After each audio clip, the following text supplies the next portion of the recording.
بيبدأ مسلسلنا بجين، ودي بنت مليانة شوية وخجولة جدا في المدرسة، وبسبب درجاتها القليلة وطبعها الخجول الكل في المدرسة بيقعد يتريق عليها. وعلى الناحية التانية بقى أصحابها المقربين ريو وكيم، ودول أكتر طلاب مشهورين ومحبوبين في المدرسة، خصوصا ريو لأن دي أجمل وأذكى بنت في المدرسة ومحبوبة الكل. أما كيم فهو صديق طفولة جين، وفي سره جوه قلبه بيحبها ومعجب بيها. وفي يوم من الأيام لما أخت جين الكبيرة بتخرج علشان تروح حفلة، أمها بتجبرها وبتضغط عليها تروح شغلانة دليفري وتوصيل أكل، وجين بتحس إن كل الناس بتعاملها معاملة وحشة وقاسية. فوقتها كيم بينصحها إن هي تعمل حساب على الإنستجرام علشان تشارك وتفضفض باللي جوه قلبها. فجين بتكتب في أول منشور ليها إن المذاكرة الزيادة عن اللزوم ممكن تكون مضرة ومؤذية للصحة كمان. وفي نفس الوقت ولد غامض بيحس بكلامها وبيتأثر بمنشورها، وبيقعد يمدح في طريقتها وأسلوبها في الكتابة. بعد كده بيسألها هو أنت عندك حبيب؟ فأول ما كيم بيشوف التعليق ده الغيرة بتبدأ تاكل في قلبه. وتاني يوم المدرس بيقدم للفصل طالب جديد اسمه خان، فكل بنات الفصل بيقعدوا يتكلموا عن وسامته وشخصيته الجذابة. بس جين بتلاحظ إن ريو أول ما شافته تاهت وسرحت خالص، لأنها عارفة خان من زمان، ومن 3 سنين فاتوا الاتنين كانوا بيدرسوا في نفس المدرسة. والحكاية إن من 3 سنين إيون صاحبة ريو كانت معجبة بخان، بس خان ما كانش مهتم بيون خالص، وما كانش معجب غير بريو وبعت لها طلب صداقة. وصاحبة تانية لريو بتقعد تقنعها إن هي تقبل الطلب، وبتقول لها إن هي مش هتقول ليون أبدا على الموضوع ده. بس ريو بترفض. بعد كده صاحبتها دي من وراها بتدخل على حسابها وبتقبل طلب خان. وتاني يوم بتبقى زعلت ومتضايقة جدا من ريو، لأن صاحبتهم التانية دي وقعت بينهم وقالت كلام كده إن ريو بتتكلم مع خان. فريو بتحاول إن هي تشرح لها وتفهمها كتير جدا، بس يون مش بتسمع منها ولا كلمة. والموضوع بيبوظ وبيتعقد أكتر لما خان بيعترف بحبه لريو قدام الكل، بس ريو بترفضه وبتكسفه لأنها مش عايزة يطلع عليها إشاعات وكلام أكتر. بعد كده المدرس بيطلب من الكل يعملوا مجموعات من 5 طلاب علشان يعملوا واجب، وده بالنسبة لجين بيبقى أكبر كابوس وحش وصعب جدا، لأن محدش بيبقى عايز ياخدها في مجموعته وبتفضل لوحدها. بس فجأة ريو بتاخدها وبتضمها لمجموعتها، مع إن بعض المتنمرين بيقولوا إن ريو عملت كده بس علشان شفقت عليها وصعبت عليها. والكلام ده لما جين بتسمعه قلبها بيتكسر وبتزعل جدا. بعد كده ريو بتتكلم معاها وبتديلها حظاظة كعلامة ورمز للصداقة بينهم. والموضوع ده بالنسبة لجين بيبقى غالي جدا ومميز، لأن لأول مرة في حياتها حد بيبقى صاحبها بجد. ومن فرحتها جين بتصور الحظاظة وبتنزلها على الانستجرام. بس في الوقت اللي صور ريو بتجيب ملايين الإعجابات، صورة جين مش بتجيب ولا لايك واحد، وبيبدأ يجيلها إحساس إن هي ملهاش أي وجود أو قيمة قدام ريو. ومش بس كده، ده في طالب بيدي هدية حب لجين بس علشان توصلها وتديها لريو، لأن الولد ده ما كانش عنده الشجاعة ولا الجرأة إن هو يتكلم مع ريو بنفسه. ولما جين بتشوف كده بتزعل وبتتضايق أكتر. وبعد شوية الكل بيعرف إن في ولد مجهول الهوية كاتب على الانستجرام إنه معجب بجين، بيكونوا عاوزين يعرفوا يا ترى مين الولد ده. وفي وسط الكلام دان بيمشي من المكان وجين بيجيلها شك فيه، وعشان كده بتمشي وراه وبتراقبه. بس فجأة بتحصل حاجة ما كانتش على البال، في ولد بيطلب من جين إن هي تخرج معاه في ميعاد رومانسي. فجين ما كانتش مصدقة نفسها، وكيم كمان لما بيسمع كده بيتصدم. بس الولد ده بيقول إن هو بيتكلم بجد وملوش في الهزار، وإن هو معجب بجين وبيداري من فترة طويلة. بيدي لجين دبدوب ومعاه جواب، والجواب ده مكتوب فيه إن هو بيحب جين جدا. ولما جين بتشوف كل ده بتفرح وبتنبسط جدا. بس ريو بتحس إن هي مش مرتاحة وبتتضايق شوية، وبتنصحها وبتقول لها بلاش تفكري في الارتباط دلوقتي وركزي في مذاكرتك. بس جين بتطنش كلامها وبتكون مش مهتمة بيه، لأن الأول مرة ولد ياخد باله منها ويهتم بيها. وبعدين لما بتقابل كيم بيلاحظ إن جين رايحة تقابل الولد ده وهي حاطة روج، ولما بيشوف كده غيرته بتزيد وبيولع أكتر. ومن كتر عصبيته بيهددها وبيقول لها إن هي لو مبطلتش تقابل الولد ده هيروح يقول لأمها على كل حاجة.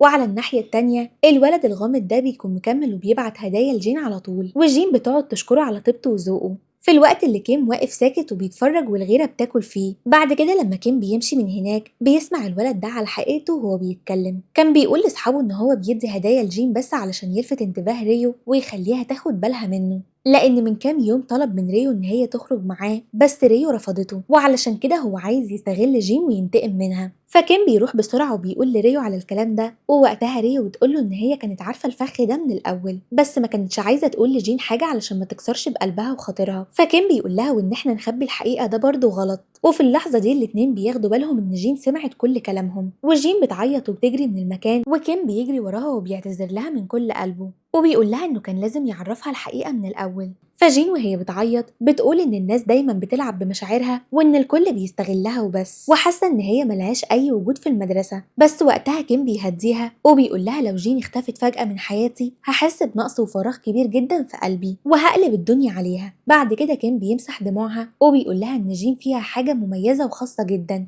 والحاجة دي هي أكتر حاجة بيحبها فيها. وبعد الكلام ده جين بتجمع شجاعتها وبتقبل إن هي تخرج مع الولد ده بس لمجرد إن هي تديله درس ما ينساهوش، وفي وقت ما كانش الولد متوقعه خالص. وجين بتقف قدامه وبتقوله إن هي عرفت الحقيقة كلها. فالولد أول ما بيعرف كده بيتصدم ومش بيعرف ينطق كلمة. فجين بتديله تحذير وبتقوله إياك من النهاردة تفكر تتريق عليا أو تعمل كده تاني. وكيم بيكون واقف من بعيد بيتفرج وفخور بيها جدا، والولد بياخد بعضه وبيمشي وهو مكسوف ومتهان. وبعد شوية لما جين بتبقى واقفة مستنية الأكل الولد بيجي عندها تاني، بس المرة دي جين بتقول بصوت عالي ومسموع إن هي تستاهل ولد أحسن منه بكتير. فالكلام ده بينتشر بسرعة البرق في المدرسة كلها، والكل بيفكر إن جين هي اللي سابت الولد وانفصلت عنه، والناس بيبدأوا يسموها إن هي بتتسلى بالولاد، وبيسألوا ريو إزاي تكون صاحبة بنت وحشة ومش كويسة كده. وبعد كده سمعة جين بتبوظ وبتسوء أكتر وأكتر. وفي وسط كل ده سارة زعيمة شلة المتنمرين بتسرق واجب ريو.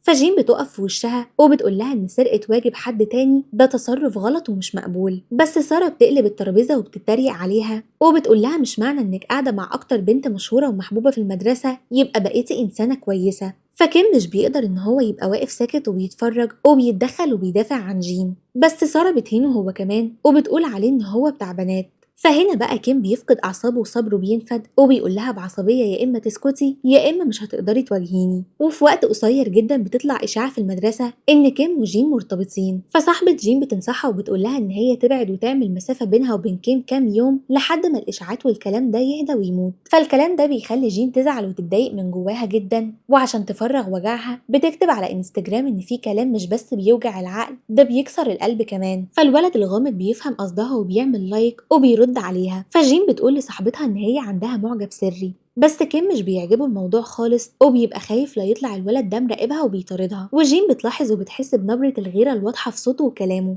بعد كده ريو بتشوف ان خان بيتكلم مع بنت والبنت دي بتطلع جين، فريو بتفكر ان هما ممكن يكونوا مرتبطين او بيحبوا بعض. بس الحكاية ان خان بقى صاحب جين لان شخصية جين عجبته جدا، وما كانش فاهم ازاي الناس في المدرسة بيتنمروا على بنت طيبة وكويسة زي دي، وعلشان كده بيقول لريو ان هي تعامل جين معاملة احسن والطف. فريو بتسمع كلامه وبتوافق وبالتدريج بتبدأ تقضي وقت مع جين. وفي وسط الوقت ده بتكتشف وبتعرف ان شخصية جين طلعت ممتعة ومثيرة للاهتمام اكتر بكتير من اللي كانت فاكراه. بس فجأة شلة المتنمرين بتيجي تاني وبتقعد تضايق جين، بس المرة دي جين مش بتسكت وبتقول لسارة هو انت متغاظة علشان عندي اصحاب ولاد وانت ما عندكيش حد. وبعد كده بتقول عليها ان هي انسانة مهزوزة وعندها نقص. وبعد شوية بيجي لها رسالة من المعجب المجهول وبيبقى بيبارك لجين على شجاعتها وقوتها قدام المتنمرين وان هي قفلت لهم بقهم. وكيم الوضع ده بيضايقه جدا لان هما الاتنين شغالين رغي ورسايل ورا بعض. وفي وسط الحكاية دي كيم لأول مرة بياخد باله وبيحس بقد ايه ان جين جميلة ومميزة بجد.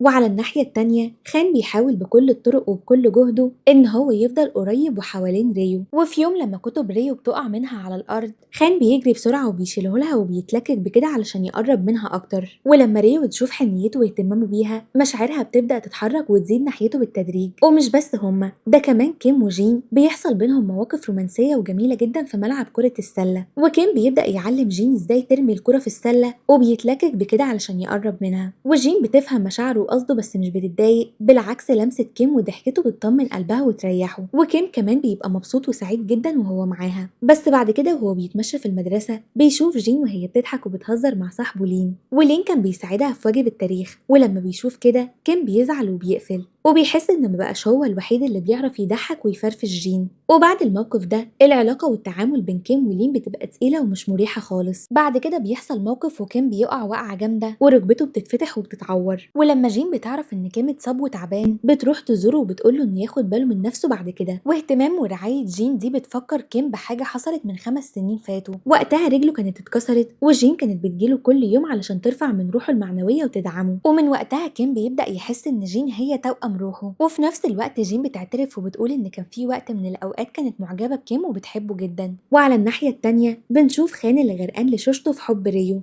وبيسمعها وهي بتتكلم مع صاحبتها، وريو كانت بتقول لهم إن فرقتها الموسيقية المفضلة هتنزل أغنية جديدة قريب جدا. فلما بيسمع كده بتيجي فكرة في دماغه وبيروح يعزف الأغنية دي على البيانو، وبينزل الفيديو بس على أمل إن ريو تشوف الفيديو ده. وريو بتشوف الفيديو وبيعجبها جدا من غير ما تعرف إن اللي عازف ده هو خان، فبتكتب تعليق جميل تحت الفيديو بتشجعه إن هو يكمل في عمل الموسيقى. وعلى الناحية التانية كيم بيعرف إن السبب الحقيقي اللي مخلي جين تقضي وقت طويل مع لين هو إن لين بيديها دروس خصوصية في المواد اللي جين بتسقط فيها وضايعة فيها. وأول ما بيعرف كده بياخد قرار إنه يذاكر ويبقى شاطر وذكي هو كمان علشان يجي يوم ويبقى هو المدرس بتاع جين. وعلشان كده بيروح يطلب المساعدة من أكتر بنت شاطرة ومجتهدة في المدرسة، وبيقعد يترجاها علشان تعلمه وتديه نصايح إزاي يبقى شاطر وذكي في الدراسة. وفي الآخر البنت دي بتوافق وبيقعدوا يذاكروا مع بعض وقت طويل، وبالتدريج بيبقوا أصحاب جدا. وبعد كام يوم وعشان صورة التخرج كل الأولاد بيقرروا إن هم ييجوا لابسين بدل أبهاتهم، بس ما كانش حد يعرف إن والد كيم متوفي،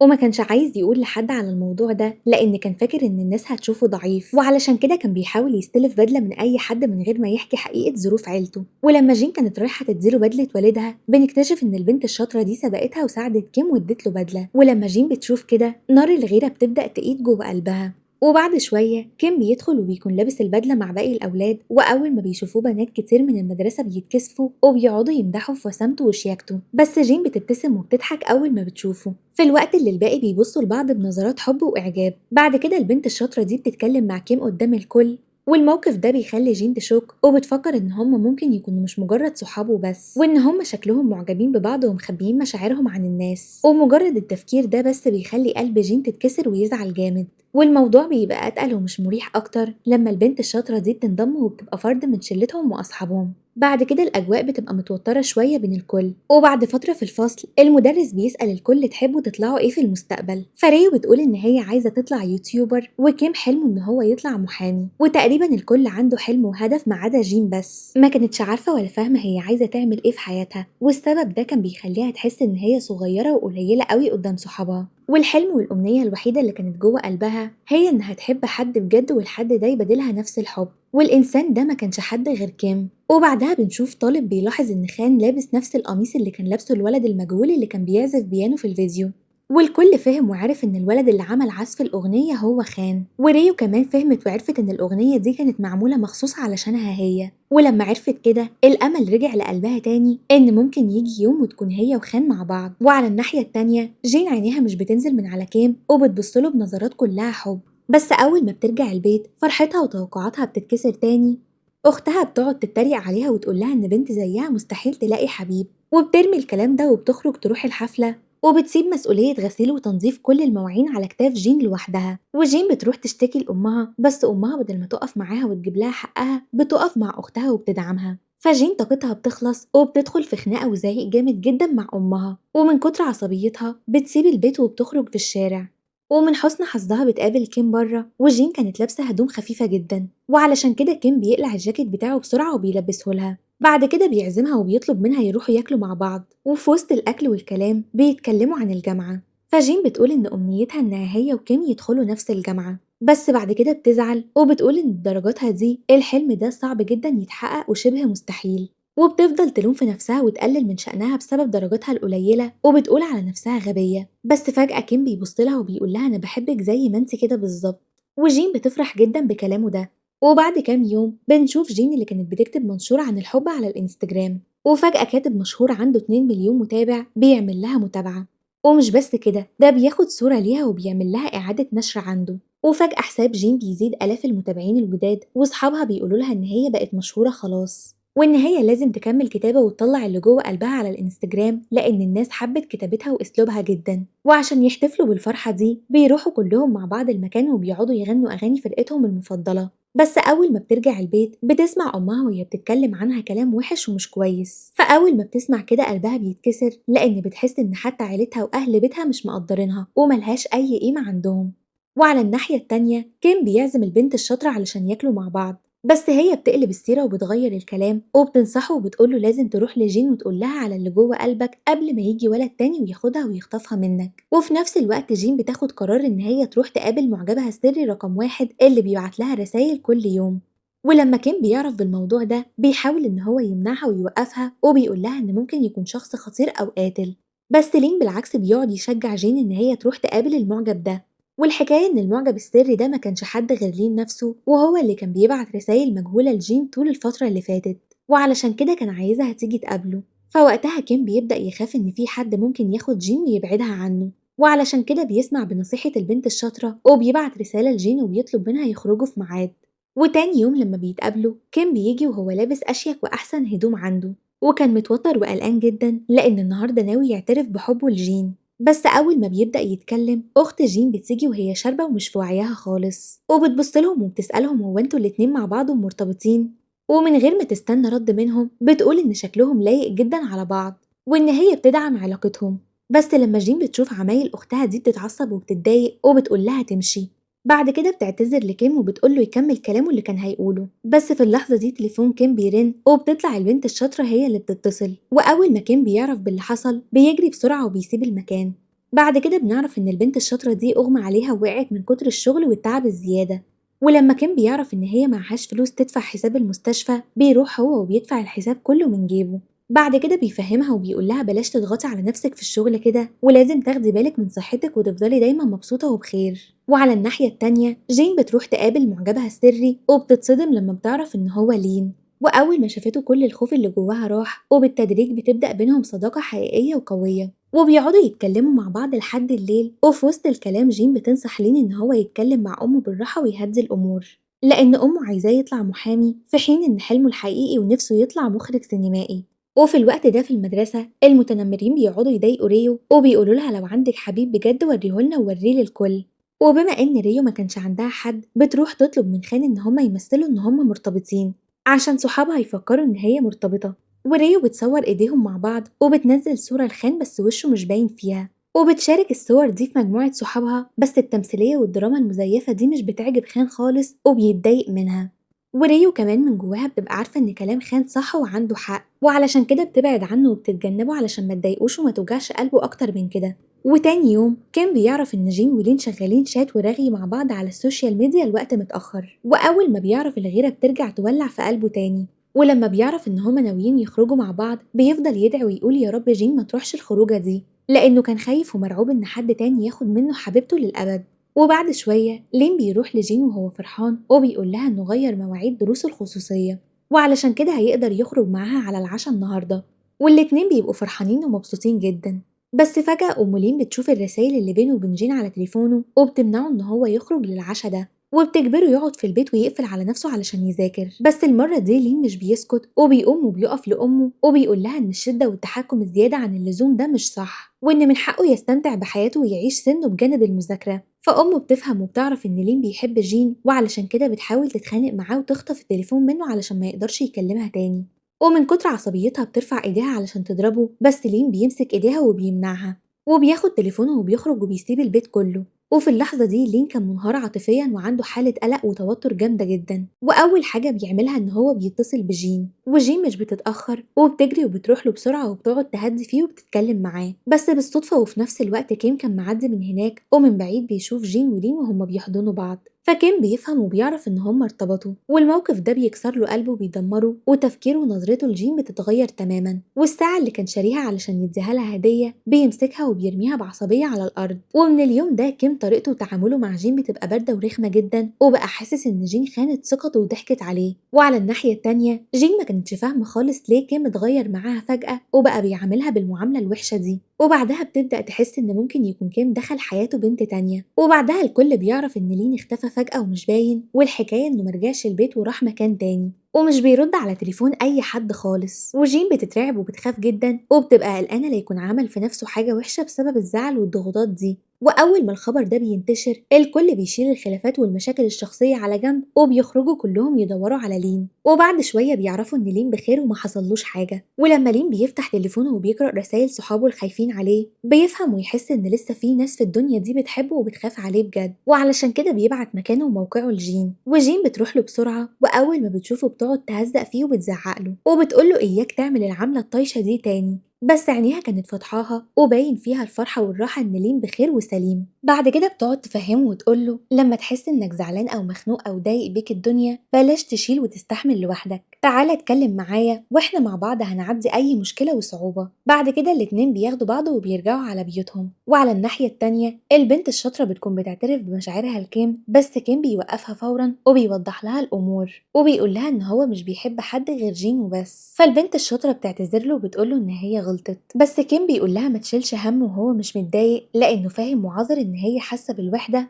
ومحتاجة حد يحبها ويهتم بيها، بس هو قلبه مش بيدق غير لجين. وبعد فترة المدير بيستدعي جين وبينصحها إن هي تقدم ورقها في جامعة سيول في قسم الكتابة الإبداعية، بس جين بتبقى خايفة وحاسة إن بسبب درجاتها القليلة مستحيل تتقبل. ورغم كده بتبدأ إن هي تذاكر وتعمل مجهود جبار وتتعب جدا، بس في حاجة كانت مخليها تعبانة من جواها وهو إنها كانت بتفكر إن هي لو اتقبلت في جامعة سيول مستقبلها وطريقها هي وكيم هيتفرق وكل واحد هيروح في طريق شكل، والتفكير ده كان بيخليها حزينة ومهمومة. وعلى الناحية التانية كيم كالعادة بيفضل ياخد باله منها ويهتم بيها جدا، وفي يوم بيمد ايده وبيدوق جين حتة حلويات وبيقول لها ان دي الاجمل واحلى بنت عنده. بعد كده لما كيم بيفتح الدولاب بتاع جين بيلاقي جواه ورقة صغيرة مكتوب فيها كلام حب ومعمول عليها رسمة قلب. وفي نفس الوقت بنشوف ريو اللي بتروح تقول الحقيقة لخان وبتفهمه ان هي كانت بتمثل بس ان هي عندها حبيب علشان تخلص من رخامة وتنمر شلة المتنمرين، وبتقوله ان لو الناس افتكرت ان هي مرتبطة ممكن ساعتها محدش يضايقها. فاول ما خان بيسمع كده بيوعدها وبيقول لها ان بعد النهارده لو حد فكر يضايقها او يجي جنبها هو اللي هيقف ويحميها دايما. بس الاتنين ما كانش عندهم علم ولا فكرة ان في حد واقف مستخبي ومشغل الكاميرا وبيسمع كلامهم كله. بعد كده ريو وخان بيقضوا وقت لطيف جدا مع بعض في فترة بعد الظهر، وفي نفس الوقت شلة المتنمرين بيبدأوا ينزلوا على الجروب كلام تريقة على ريو وبيقولوا عليها إن هي بنت كدابة ومزيفة. فريو بتتعصب وبتقول لو في حد فيكم شجاع يجي يتكلم في وشي وبلاش تتكلموا وتعيبوا من ورا ظهري، وبترمي الكلام ده وبتخرج من الجروب. بس ما كانتش متخيلة ولا عارفة إن اللي كانت واقفة بتسمع كلامهم وبتراقبهم هي سارة زعيمة شلة المتنمرين بنفسها. ودلوقتي سارة بتاخد قرار إن هي هتدمر حياة ريو وتخربها خالص، وأول حاجة بتعملها بتروح لجين وبتقعد تكذب عليها وبتقول لها إن ريو بقالها سنين بتتكلم عليها كلام وحش وبتعيب فيها من ورا ظهرها. ومش بس كده، ده سارة بتاخد التسجيل السري ده وبتنزله وبتفضحه على السوشيال ميديا. وتاني يوم ريو مش بتيجي المدرسة والمدرسين بيقولوا للكل إن هي تعبانة ومريضة، بس الحقيقة كانت حاجة تانية خالص. ريو كانت قافلة على نفسها باب أوضتها ومن كتر الوجع والذنب اللي حاسة بيه كان بيجيلها كوابيس وحشة جدا، وحضن واهتمام أمها ما كانش قادر يخرجها من حالة الحزن والكسرة اللي هي فيها دي. وفي اللحظة دي تليفونها بيرن وبيطلع خان هو اللي بيتصل، وأول ما بتسمع صوته ريو بتحس إن هي محتاجة تروح تقابله فورا. وأول ما بتقف قدام خان مش بتقدر تمسك دموعها وبتفضل تعيط وبتقوله إن هي ندمانة جدا وحاسة بالذنب لأنها خدعت وكدبت على الناس اللي بتحبهم وبيحبوها بجد. فخان من غير ما ينطق ولا كلمة بياخد ريو في حضنه لأنه عارف إن في الوقت ده مش محتاجة غير الحضن والدعم بس، وبيطمنها وبيقول لها إن هما مع بعض وهيقفوا وهيعدوا الأزمة دي. وعلى الناحية التانية جين بتكون قاعدة مستنية ريو في المطعم، بس لما ريو بتتأخر ومش بتيجي دموع جين بتنزل وبتقعد تفتكر كل الأيام والمواقف الجميلة اللي قضوها مع بعض، وساعتها بتفهم وتتأكد إن هي ما كانتش بتحس بالفرحة والسعادة بجد غير وهي مع ريو. وفي الوقت ده أختها بتدخل عليها الأوضة من غير إذن وكالعادة بتبدأ ترخم عليها وتتريق، بس المرة دي جين بتتعصب جدا وبتقول لها كفاية بقى تريقة عليا. بس ساعتها بتكتشف إن أختها ما كانتش جاية ترخم، دي كانت جاية تفهمها وتقول لها نصيحة مهمة جدا. وقالت لجين إياكي تفرطي في أصحابك وتضيعيهم من إيدك، لا ترجعي في يوم وتبقي وحيدة زي كده.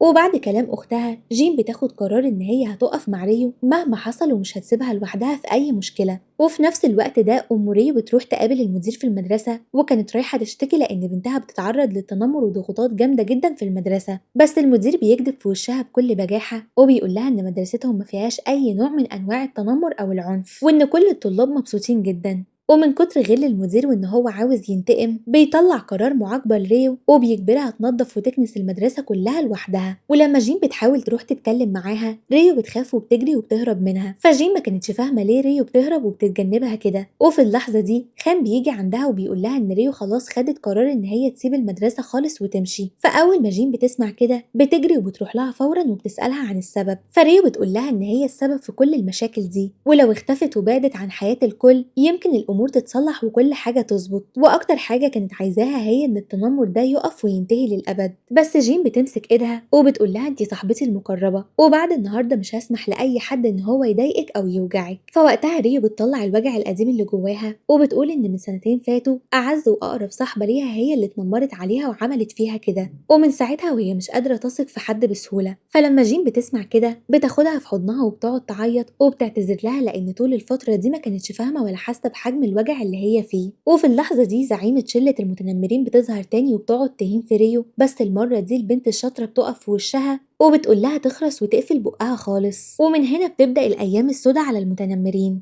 بعد كده جين بتروح لزعيمة المتنمرين وبتقول لها امسحي الفيديو بتاع ريو دلوقتي حالا وإلا هروح أبلغ الشرطة وأدخل البوليس في الموضوع. فأول ما بيسمعوا سيرة الشرطة والبوليس بيخافوا وبيترعبوا وبيوافقوا يمسحوا الفيديو. بس فجأة ريو بتيجي وبتتكلم والكل بيبقى فاكر إن هي هتزعق فيهم، بس هي بصوت هادي جدا بتبدأ تعترف بغلطها قدام الكل، وبتقول إن عشان تحافظ على صورتها المثالية قدام الناس كدبت كتير، وبتقول إن هي ندمانة وبتعتذر من كل قلبها. بعد كده بتبص لزعيمة المتنمرين وبتقول لها لازم تبطلي تضايقي أو تتنمري على أي حد في المدرسة دي للأبد. فكلام ريو ده بيخلي زعيمة المتنمرين تقف عاجزة ومش لاقية كلمة ترد بيها، وأخيرا سلسلة التنمر اللي كانت في المدرسة دي بتنتهي وبتقف تماما، وريو وجين بيرجعوا صحاب مقربين وزي الأول وأحسن كمان. وبعد كام يوم نتائج القبول في الجامعة بتظهر وجين اسمها بيطلع وبتتقبل في قسم الكتابة الإبداعية. وأول ما بتعرف الخبر فرحتها ما كانتش سايعاها ومش قادرة توصفها. وعلى الناحية التانية ريو اسمها مش بيطلع في الجامعة اللي كانت عايزة تروحها،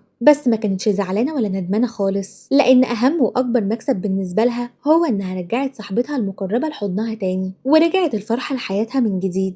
وفي نفس الوقت كيم وخان بيكونوا واقفين مستخبيين وبيبصوا على البنات وبيعملوا حركات طفولية وهزار لأنهم فرحانين ومتحمسين جدا بحبهم. وريو بتلاحظ حركاتهم دي وبتبتسم وبتبص لجين وبتسألها هو انتي وكيم هترتبطوا وتدخلوا في علاقة قريب؟ فجين وشها بيحمر وبتتكسف وبتقول أيوة، وبتعترف إن هي كمان بتحب كيم جدا. وبعد فترة بيجي يوم الامتحانات النهائية وعيلة جين بيقعدوا يشجعوها ويدعموها، وكل طلاب المدرسة بيدخلوا اللجان وهم متوترين وقلقانين لأن درجات الامتحان ده هو اللي هتحدد مستقبلهم كله. وأول ما الامتحانات بتخلص الكل بيتجمع في ملعب كرة السلة، وساعتها كيم وجين بيفتكروا الأيام القديمة لما كيم كان بيعلمها ازاي تلعب سلة، بس المرة دي كيم كان ناوي على حاجة تانية خالص. وبيجمع شجاعته وبيقف قدام جين وبيقول لها على كل اللي في قلبه، وبيقول لها ان من اول يوم شافها وقابلها فيه وهو بيحبها جدا. فجين اول ما بتسمع الكلام ده فرحتها بتبقى مش سايعاها. بعد كده كيم بيسالها تقبلي تكوني حبيبتي؟ فجين من غير ما تفكر ثانيه واحده بتقول له ايوه وهي طايره من الفرحه. وعلى الناحيه التانيه خان وريو بيقضوا وقت مع بعض، وريو بتقعد تشجع خان انه يفضل يكمل في الموسيقى ويدور ورا حلمه وما يستسلمش. ومع الموقف ده بيبان وبيتاكد ان هما بقوا ثنائي فريق مثالي لبعض. واخيرا بيجي يوم الحفله والتخرج الكبير وكل الطلاب بيستلموا الشهادات والنتائج بتاعتهم، والمدرس بيقف وبيمدح في مجهود جين والتحسن الكبير والجبار اللي عملته في دراستها وبيقعد يبارك لها من قلبه. وجين كمان بتقعد تشكر كل اصحابها سواء كانوا اولاد او بنات لان كل واحد فيهم وقف معاها وساعدها بطريقه شكل. بعد كده الكل بيتجمع وبياخدوا صوره جماعيه مع بعض عشان تفضل الذكرى الجميله دي عايشه معاهم العمر كله. وكان في فكره واحده بس هي اللي في بال وقلب الكل، إن أيام المدرسة دي هتفضل أحسن وأجمل ذكريات في حياتهم كلها. وقبل ما كل واحد يروح لجامعته بيتجمعوا كلهم علشان يحتفلوا بعيد ميلاد كيم. وفجأة جين بتقف وبتعترف قدام الكل إن هي وكيم مرتبطين، بس أول ما بتقول كده محدش من صحابهم بيتفاجئ أو بيتصدم لأن المدرسة كلها كانت عارفة ومتأكدة إن الاتنين بيحبوا بعض. من طريقة نظرتهم لبعض وضحكتهم لبعض كان كل حاجة فيها واضح إن هم غرقانين في الحب من بدري.